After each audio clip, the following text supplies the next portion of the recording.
ഡൽഹിത്തെ protest ഞങ്ങൾ പോലീസിനെ അങ്ങനെ ഓടിച്ചിട്ട് കുത്തി തന്നത് ഭയങ്കര ആരാ കയ്യോട് പോയി പങ്കെടുക്കുക. കാരണം കഴിഞ്ഞല്ലോ സെപ്റ്റംബറിൽ നേപ്പാളിൽ എത്ര പോലീസിനെ തലറി പൊട്ടിച്ച കയ്യെന്ന് പറയുന്നത് എറിയനെ ഇത് കട്ടില്ലേ. ഇത് ആരാണ് പക്ഷേ കുറച്ച് വലിയ ഞാൻ മാത്രമല്ല അവിടെ കേരളത്തിൽ അവിടെ വലിയ ഇതിപ്പോ നമ്മൾ ഇന്ത്യക്കാർ എല്ലാവരും കുറെ ആൾക്കാരുടെ ഇതിനെ പേടിക്കുന്നത്. എനിക്ക് നല്ല പോയി ഡൽഹി പക്ഷേ ഞാൻ പോകുന്നത് ഒരു ആഴ്ച മുമ്പ് ഞാൻ നാട്ടിൽ ടർഫ് കളിച്ചിട്ട് കുന്തിട്ട് അവിടെ എല്ലാം കുത്തി. അപ്പോൾ ഡോക്ടർ 2 ആഴ്ചക്ക് മറ്റേ മാത്രമല്ല യൂസ് ചെയ്യുന്നത്. ഇവന്റെ ഈ ഒരു വീഡിയോ കണ്ട സമയത്തെ എനിക്ക് തോന്നിയിട്ടുണ്ടായിരുന്നു ഇതൊരു സമുദായത്തിനെ മൊത്തം പറയിപ്പിക്കാനുള്ളതാണെന്നുള്ളത്.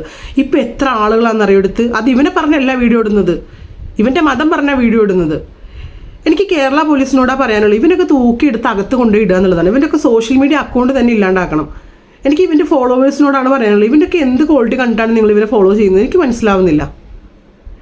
കാരണം ഇതുപോലുള്ള വിവരദോഷികൾക്ക് പറ്റിയ ഇടമല്ല സോഷ്യൽ മീഡിയ. എന്ത് വിവരക്കേടും വിളിച്ചു പറഞ്ഞാൽ അതിന് കൈയടിക്കാൻ കുറേ ആളുകളുണ്ട് എന്നുള്ളതാണ് ഇവൻ്റെയൊക്കെ ധൈര്യം എന്ന് പറയുന്നത്.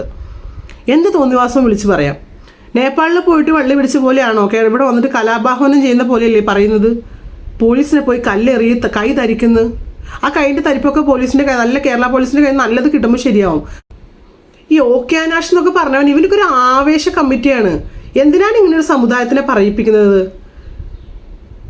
നിങ്ങൾ കാരണമാണ് ഈ സമുദായത്തിനെ ആളുകൾ തീവ്രവാദിയും അതും ഭീകരവാദിയാക്കി നമുക്കൊന്ന് വാ തുറക്കാൻ പറ്റാത്ത അവസ്ഥയിലോട്ട് എത്തിക്കുന്നത്. ഇവനൊക്കെ തൂക്കിയെടുത്ത് കൊണ്ട് അകത്തിട്ട് നന്നായിട്ട് അങ്ങ് പെരുമാറണം, അപ്പോൾ തീരുവൻ്റെ എല്ലാ പ്രശ്നങ്ങളും. പിന്നെ പ്രൊട്ടസ്റ്റുമായിട്ട് ബന്ധപ്പെട്ട് വീഡിയോ ഇടുന്ന ഒരു കമൻറ്റ് ബോക്സിൽ പോയിട്ട് 6-ാം വയസ്സിൽ ആയിഷ ബീവിനെ നബി കല്യാണം കഴിച്ചതും ഖുറാനിൽ ആയത്തിറങ്ങിയതുമായിട്ട് ബന്ധപ്പെട്ട് കമൻറ്റ് ഇടുന്നവരോടാണ്, ആയിഷ ബീവിയും നബിയും ഈ പ്രൊട്ടസ്റ്റും തമ്മിലൊന്നും ഒരു ബന്ധമില്ല.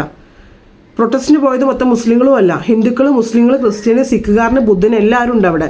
ഇത് രാജ്യത്തിന് വേണ്ടി ചെയ്യുന്നതാണ്, മുസ്ലിമിന് വേണ്ടി ചെയ്യുന്ന പ്രൊട്ടസ്റ്റ് അല്ല. നിങ്ങൾ ആദ്യം അത് മനസ്സിലാക്കുക. അത് മനസ്സിലാവണമെന്നുണ്ടെങ്കിൽ ചാണകം വെച്ചുകൊടുന്ന് എടുത്ത് മാറ്റിയിട്ട് തലച്ചോറ് തന്നെ തിരിച്ച് ഫിറ്റ് ചെയ്യണം. എന്നാലാണ് നിങ്ങൾക്ക് ഇത് എന്താണെന്ന് മനസ്സിലാവുള്ളൂ.